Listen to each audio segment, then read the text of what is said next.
ಬಂಗಾರಮ್ಮನವರೇ, ನಾನು ಇವಳ ಕಾಲಿಗೆ ಬೀಳೋದ ಸಾಧ್ಯನೇ ಇಲ್ಲ. ಇದು ಪಂಚಾಯಿತಿ ತೀರ್ಪು. ಇದನ್ನ ಮೀರಿದ್ರೆ ನೀವು ಮನೆ ಮಠ ಬಿಟ್ಟು ಊರಾಚೆ ಬದುಕಬೇಕಾಯ್ತದೆ.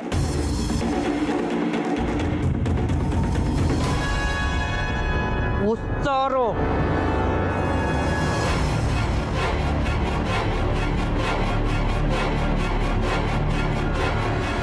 ಅಜಯ್, ಬೇರೆ ಏನಾರ ಶಿಕ್ಷೆ ಕೊಡೋಕೆ ಮುಂಚೆ ಕಾಲಕ್ಕೆ ಬೂದ್ಬಿಡು.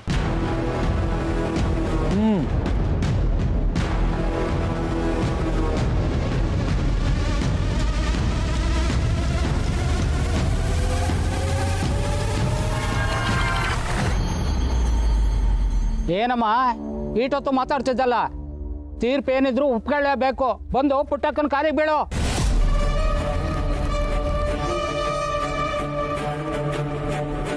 ಹೌದು, ಕ್ಷಮೆ ಕೇಳಲೇಬೇಕು. ಕಾಲಿಗೆ ಬಿದ್ದು ಕ್ಷಮೆ ಕೇಳಲೇಬೇಕು. ಕಾಲಿಗೆ ಬಿದ್ದು ಕ್ಷಮೆ ಕೇಳಲೇಬೇಕು.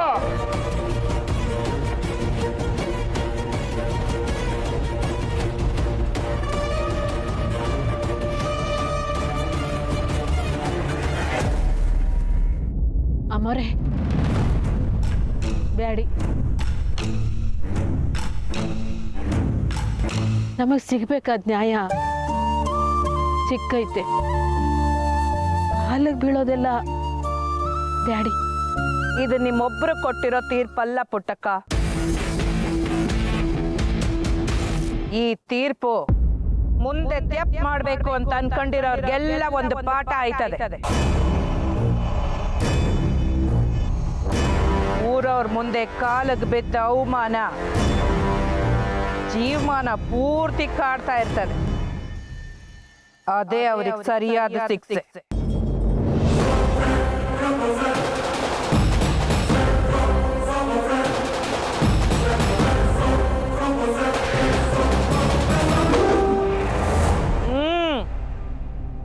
ಕಾಲಿಗೆ ಬೀಳು ರಾಜೇಶ್ವರಿ.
ನನ್ನ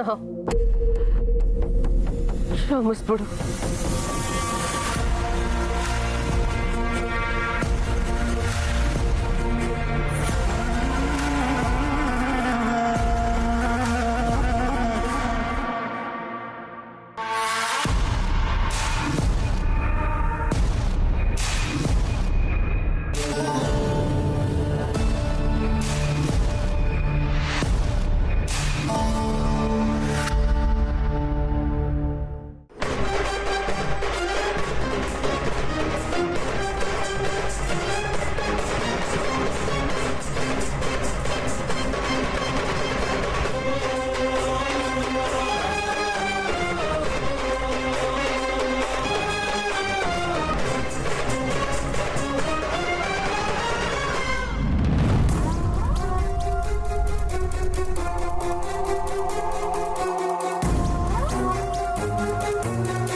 ಎಲ್ಲರೂ ಬಂದಿದ್ದಕ್ಕೆ ಧನ್ಯವಾದಗಳು.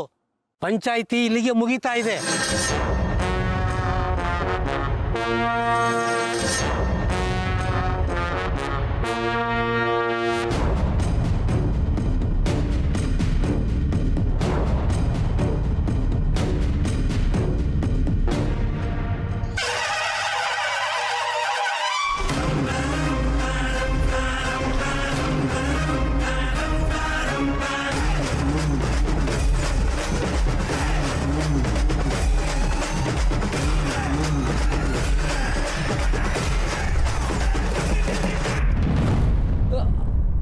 ಅಣ್ಣ ಹೊಕ್ಕೆ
ಸದ್ಯ ಕಣ್ಣಣ್ಣ ಅವ್ವ ನೋಡ್ಲಿಲ್ಲ.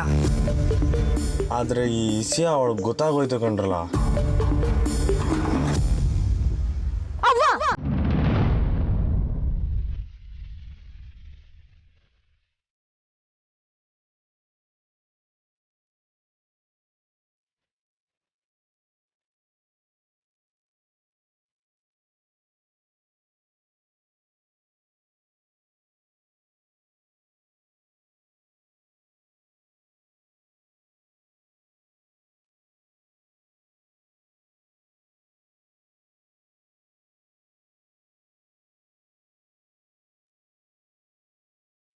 ಏನವ ಇದೆಲ್ಲ?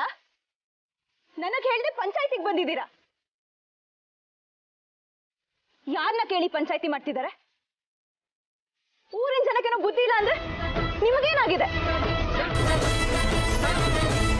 ಅಕ್ಕ, ನೀನಾದ್ರೂ ಹೇಳೋದಲ್ವಾ? ಸ್ನೇಹ, ಮನ್ಗೋಗುವ ನಡಿಯವ, ಅಲ್ಲಿ ಮಾತಾಡಮ್ಮ. ಯಾರೋ ಬಂದ್ ಕೂತು ತೀರ್ಪು ಕೊಡ್ತಾರಂತೆ, ನೀವನ್ನ ಕೈ ಕಟ್ಕೊಂಡು ಕೇಳ್ತೀರಂತೆ. ಏನಾಗಿದೆ ನಿಮ್ಗೆ? ಸ್ನೇಹ, ಎಲ್ರು ನೋಡ್ತವ್ರೆ ಕಣವಿ, ನಡಿ ಮನೆಗೆ ನಡಿ, ಆಮೇಲೆ ಮಾತಾಡುಮ್ಮ.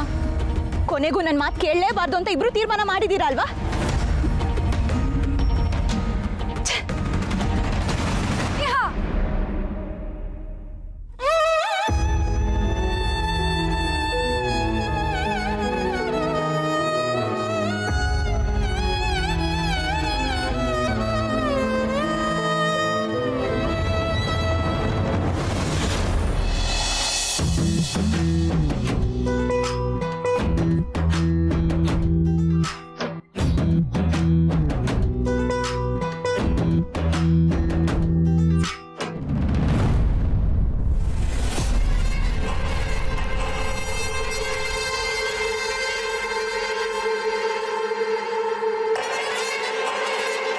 ರಾಜಿ, ರಾಜಿ, ಬಾಗಿಲು ತೆಗಿ ರಜೆ. ಏಯ್ ಕಾಳಿ, ರಜೆ ನೋಡು, ಸಿಟ್ಟಾಗಿ ಏನೂ ತೀರ್ಮಾನ ತಗೋಬೇಡ. ಬಾಗಿಲು ತೆಗಿ ರಾಜಿ, ಬಾಗಿಲು ತೆಗಿ ರಾಜಿ, ಕೂತ್ ಮಾತಾಡಮ್ಮ. ಕಾಳೆ ಎದ್ದು ಬಾರಲೇ, ನಿಮ್ಮ ಅಕ್ಕ ಏನೋ ಮಾಡ್ಕೊಳ್ಳಂಗೋಳೆ. ರಾಜಿ, ಏನೇನೋ ಮಾತಾಡಮ್ಮೆ. ಆಗೋ ಆಗೋ ರಜೆ, ಆಗೋ ಆಗೋ ಬಾಗಿಲು ತೆಗೆಯೋ. ಆಗೋ ಕಾಳಿ, ಅವಳು ಬಾಗಿಲು ತೆಗಿಯಕ್ಕಿಲ್ಲ ಕಣ. ಬಾಗಿಲು ಹೊಡೆದ ಕೊಡಮ್ಮ, ಬಾಗಿಲು ತೆಗಿ.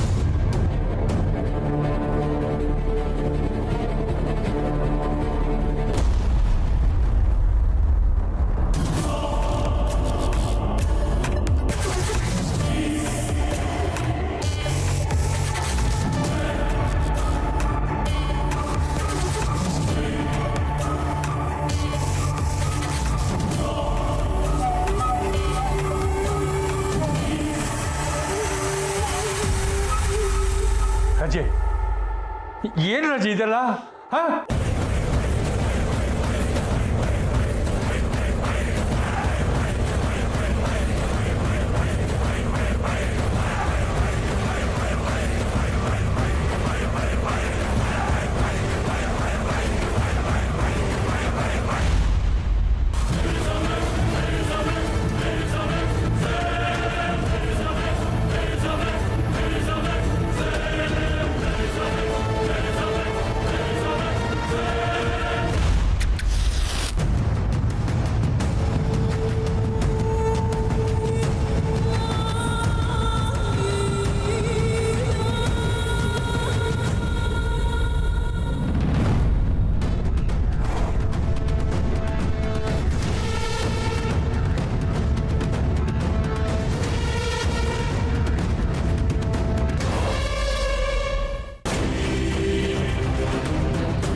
ನೀರ ಕಾಸಿ ಬಾ ಕಡೆ ಬಾ ನೀನ ಬಾ ಅಂದ್ರೆ ಬರ್ಬೇಕಷ್ಟೇ.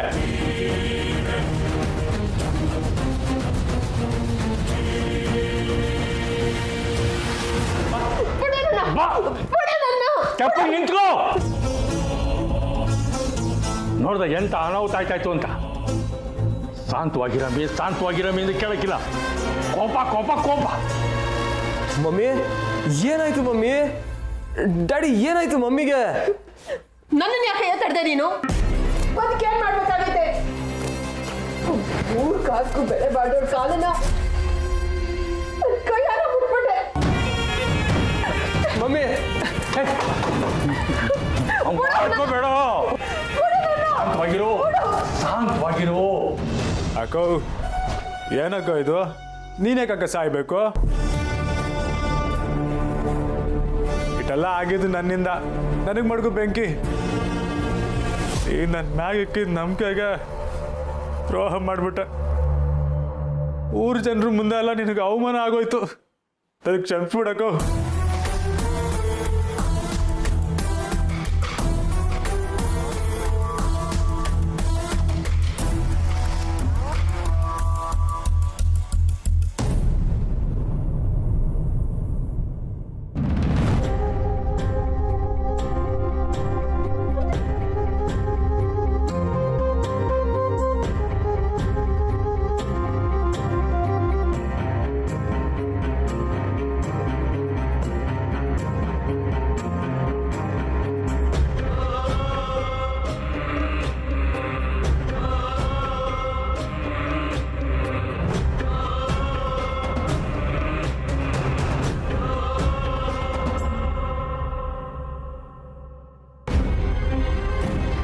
ನೀವಿಬ್ರು ನನ್ನ ಅವಸರವಾಗಿ ಕಳ್ಸಿದ್ದು ಇದಕ್ಕೆ ಅಲ್ವಾ?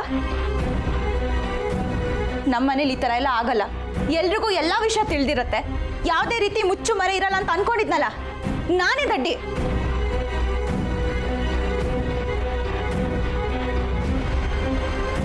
ನೀವಿಬ್ರು ಸೇರ್ಕೊಂಡು ಈ ಥರ ನಾಟಕ ಆಡ್ತೀರಾ ಅಂತ ನಾನು ಅನ್ಕೊಂಡಿರ್ಲಿಲ್ಲ.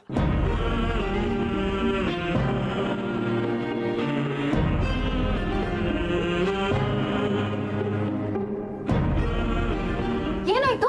ಪಂಚಾಯತಿ ತಡೆದ್ಯಾ? ನಾನು ಗುಡಿ ಹತ್ರ ಹೋಗಿದ್ದೆ, ಅಲ್ಲಿ ಯಾರೂ ಇರ್ಲಿಲ್ಲ. ನೀನ್ ಯಾಕೆ ಎಷ್ಟು ಟೆನ್ಷನ್ ಆಗಿದ್ಯಾ? ಇಲ್ಲಿ ನೋಡು, ಇವರಿಬ್ರನ್ನ ನೋಡ್ ಕಲಿ. ನನ್ಗೂ ನಿನ್ಗೂ ಏನೂ ಹೇಳ್ದೆ, ಇವರಿಬ್ರೆ ಅದ್ಯಾರೋ ಮಾತಿನ ಮೇಲೆ ಭರವಸೆ ಇಟ್ಟು ಇಡೀ ಮನೆನ ಒತ್ತೆ ಇಟ್ಟು ಪಂಚಾಯತಿ ಮುಗಿಸ್ಕೊಂಡು ಬಂದಿದ್ದಾರೆ. ಆದ್ರೂ ಇವ್ರ ಮುಖದ ಮೇಲೆ ಏನಾದ್ರೂ ಟೆನ್ಷನ್ ಇದೆಯಾ? ಇಲ್ಲ. ಅಕ್ಕ, ಪಂಚಾಯತಿ ಏನಾಯ್ತು? ನಿಮ್ಮಮ್ಮನೇ ಕೇಳು. ನಮ್ಮಿಬ್ರಿಗೆ ಏನು ಗೊತ್ತಾಗ್ಬಾರ್ದು ಅಂತ ತೀರ್ಮಾನ ಮಾಡಿದಾರಲ್ಲ. ಅಕ್ಕ, ಏನಾಯ್ತು? ಪಂಚಾಯತಿ ನಿಂತೋಯ್ತಲ್ವಾ?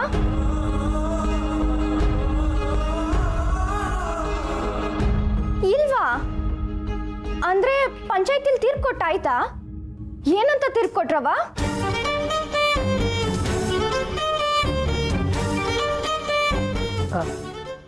ಪಂಚಾಯತಿನಾಗೆ ತೀರ್ಪು ನಮ್ಮ ಪರವಾಗಿ ಆಗೈತಿ. ಹೌದೌದು, ದೊಡ್ಡ ಕೋರ್ಟ್ ಅದು. ತೀರ್ಪು ಕೊಟ್ರಂತೆ, ತೀರ್ಪು. ಸ್ವಲ್ಪನಾದ್ರೂ ಬುದ್ಧಿ ಇದೆಯಾ ನಿಮ್ಮಿಬ್ರಿಗೂ? ಅವಳು ಕರೆದ್ಲು ಅಂತ ಹೋಗಿ ಪಂಚಾಯತಿಲಿ ನಿಂತ್ಕೊಂಡು ಬಂದಿದ್ದೀರಲ್ಲ.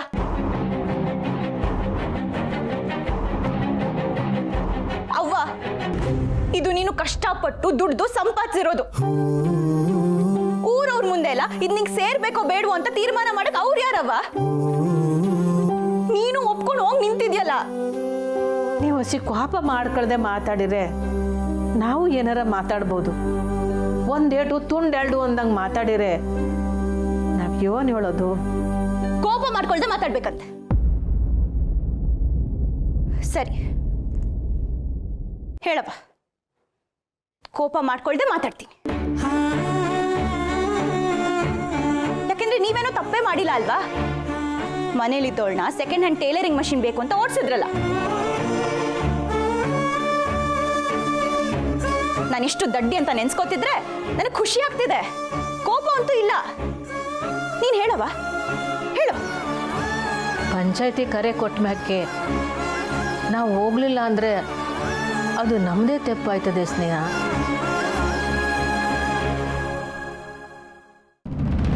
ಅದಕ್ಕೆ ನಾವೇನು ತೆಪ್ಪು ಮಾಡಿಲ್ವಲ್ಲ, ಯಾಕೆ ಹೋಗ್ಬಾರ್ದು ಅಂತ ನಾವು ಹೋದ್ವಿ. ಈ ವಿಷಯನ ನಿನಗೆ ಹೇಳಿದ್ರೆ ನೀನು ಖಂಡಿತ ಬಿಡ್ತಿರ್ಲಿಲ್ಲ. ಅದಕ್ಕೆ ಈ ವಿಷಯ ನಾವು ನಿಂಗೆ ಹೇಳಲಿಲ್ಲ. ಅದಕ್ಕೆ ಹಠ ಮಾಡಿ ಅಮ್ಮ ಮಗಳು ಇಬ್ರು ನನ್ನ ಓಡಿಸಿದ್ರಾ? ಹಾಗಲ್ಲ ಸ್ನೇಹ, ಏಟಕ್ಕಿಂತ ಈ ವಿಷಯನ ನಿಂಗೆ ಹೇಳ್ಬೇಕು ಅಂತಾನೆ ಅನ್ಕೊಂಡೆ, ಆದ್ರೆ ಹೇಳಕ್ಕಾಗ್ಲಿಲ್ಲ. ಓ, ಅವತ್ತು ರಾಜೇಶ್ವರಿ ಮನೆಗೆ ಬಂದು ಹೋಗಿದ್ದು ಇದೇ ವಿಷಯಕ್ಕೆ ಅಲ್ವಾ?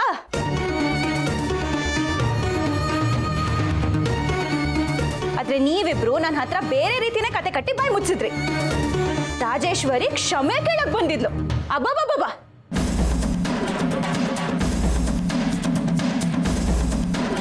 ನಂಗೆ ಅವತ್ತೇ ಸಂಶಯ ಇತ್ತು, ಅವಳು ಯಾಕೆ ಕ್ಷಮೆ ಕೇಳಕ್ ಇಲ್ಲಿಗೆ ಬರ್ತಾಳೆ ಅಂತ. ಮೊಳ್ಕೆಯಲ್ಲಿ ಮುರಿಬೇಕಾಗಿದ್ದ ವಿಷದ ಗಿಡನ ಕುತ್ತಿಗೆವರೆಗೂ ಬೆಳೆಸ್ಕೊಂಡು ಕೂತಿದ್ದೀರಾ ನೀವಿಬ್ರು.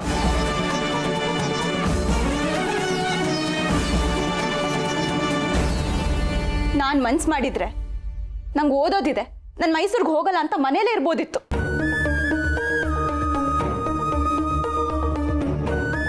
ನಿನ್ ಮಾತನ್ನ ನಾನು ಯಾವತ್ತಾನ ಮೀರಿದೀನ ಅಕ್ಕ. ನಮ್ಮಕ್ಕ ಯಾವತ್ತೂ ಏನು ಕೇಳ್ದವಳೆ ಅಲ್ಲ. ಅವಳಿಗೋಸ್ಕರ ನಾನು ಇಷ್ಟು ಮಾಡೋಕ್ಕಾಗಲ್ವಾ ಅಂತ ಓದೋ ಕೆಲಸ ಇದ್ರು ಬಿಟ್ಟು ಹೋದೆ. ಖುಷಿಯಾಗೇ ಹೋದೆ ಅಕ್ಕ.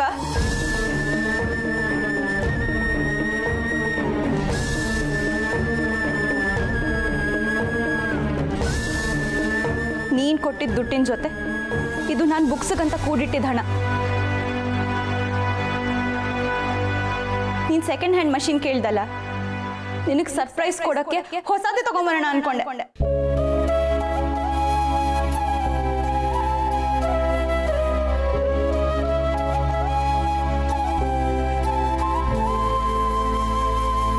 ಆದ್ರೆ ನೀನು ನನ್ಗೇನು ಹೇಳಿಲ್ವಲ್ಲ ಅಕ್ಕ. ಇದ್ರಾಗ ಇವಳ್ದೇನೋ ತಪ್ಪಿಲ್ಲ ಕಣವ ಸ್ನೇಹ. ನಾನೇ ಯಾವುದು ಹೇಳ್ಬೇಡ ಅಂತ ಅವಳ ಹತ್ರ ಕೇಳ್ಕೊಂಡಿದ್ದೆ. ಯಾವ್ದೂನು ಅಂದ್ರೆ ಇನ್ಯಾವ ವಿಷಯ ಮುಚ್ಚಿಟ್ಟಿದ್ದೀರಾ?